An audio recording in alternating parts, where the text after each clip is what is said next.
poetry, etc. They have to send it out to evaluators. The first reader was like, this is amazing. I have never read anything like this, where you have this transmedial experience, visual, Spanish, English, right? Flash fiction, tweet fiction. The second reader said, don't publish it. There's no big character arc and epiphany and transformation. I'm like, I didn't write a novel, you dummy. That's a novel, right? And a certain kind of novel. Not all novels are like that. So the editor was like, what do I do? I'm like, what do you mean? What do you send it out to another reader? Come on, let's see what will happen, right? So already, even before it became something, there was criticism, right? Luckily, that third reader got it, right? Got it.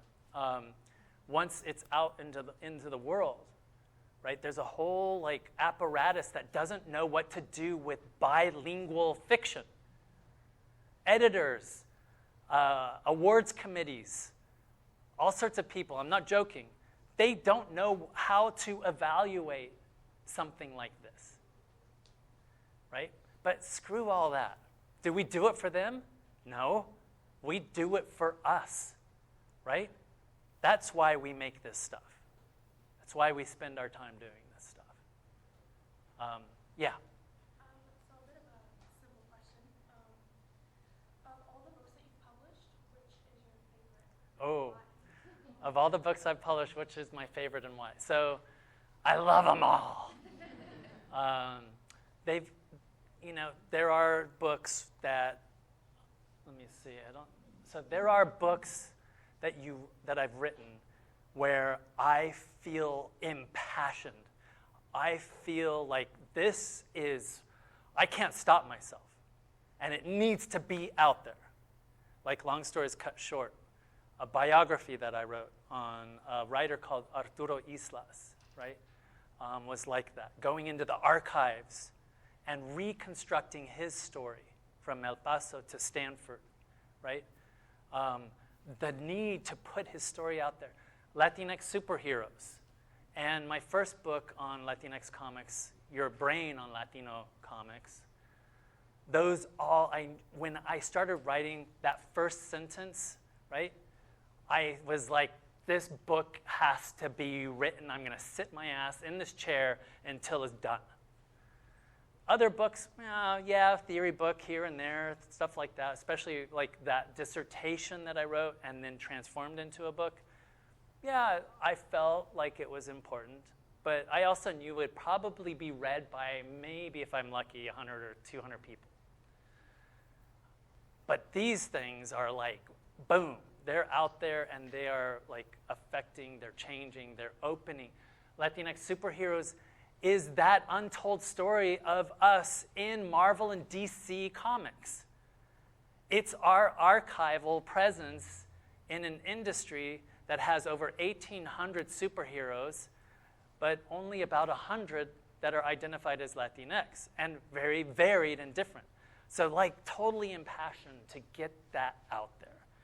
I'll tell you though, those books typically that I feel that kind of power behind and that I write for everybody don't get the academic accolades.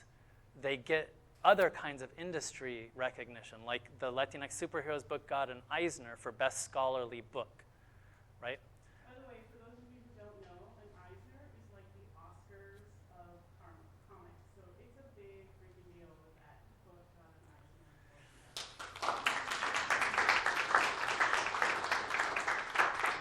So I feel impassioned to do certain projects, but again, going back to the point over there, we don't write for the critics, the naysayers, the gatekeepers. We write so George can read it and be like, dang, I love this stuff, but Aldama got it kind of wrong. I'm going to write a book, and I'm going to get this right. Yeah? Okay, other questions? Yeah. We have time for 2 more questions. Yeah. What do you enjoy doing more, mentoring or writing? And do you write full fiction and nonfiction? Yeah, writing for me, okay, someone asked me this crazy question, like how can you write a biography and then a theory book and then creative fiction, even comics? I'm like, well, there's a brain here that can do all sorts of crazy cool stuff. Like, it's just a matter of what kind of decision you make on how you want this object to be in the world. Do I want it to be engaged as a piece of fiction? Do I want it to be a scholarly kind of archival recovery, right? So yeah, I mean, honestly, writing every day, to get to the point that was made earlier, writing every day for me can be like a fiction mixed with a scholarly like chapter book mixed with a critical review of a movie, or what. It's just shifting gears, different contexts, so different expectations in terms of convention. I don't expect you to go and find the guy who was shot dead telling his story from the grave, right? But I expect you to be moved in a certain way, right? In a book like LatinX Superheroes, yeah, go and make sure I got it right. Go check that stuff, right? So different kinds of expectations. Same brain, different kinds of conventions. Yeah? Okay, so this is the last question. I have two questions actually, and I'll put it into one. Let's see. How did you feel as a Latinx creative seeing Miles Morales take the big screen as Afro-Latinx in Spidey? Yeah, Miles Morales and the Spidey. Anybody who's seen that one? Into the Spider-Verse. Rocked, right? That was should have won the movie. So killer, so killer.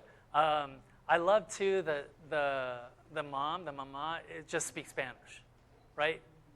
Just like my fiction, like it's just there, right? Just part of life.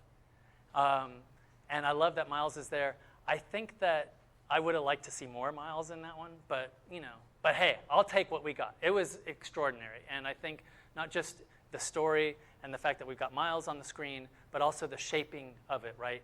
The crafting of that animated feature film is insane. It's the best thing I've seen. Yeah.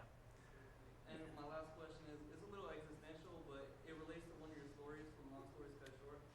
Swimming to Exhale Yeah. really spoke to me because the narrator says how there was 3 places where the protagonist found, like, he's trying to look for that knowledge itself. Yeah. It was the library, the bottom of the ocean, and his mind. I kind of feel that way sometimes. Yeah. A lot of times. Did you ever feel that way as an undergraduate or just growing up? Feel that now. Wow. Yeah. Where is that place of peace? Where do we find that place of peace when the world is assaulting us all the time? We need it. Self-care.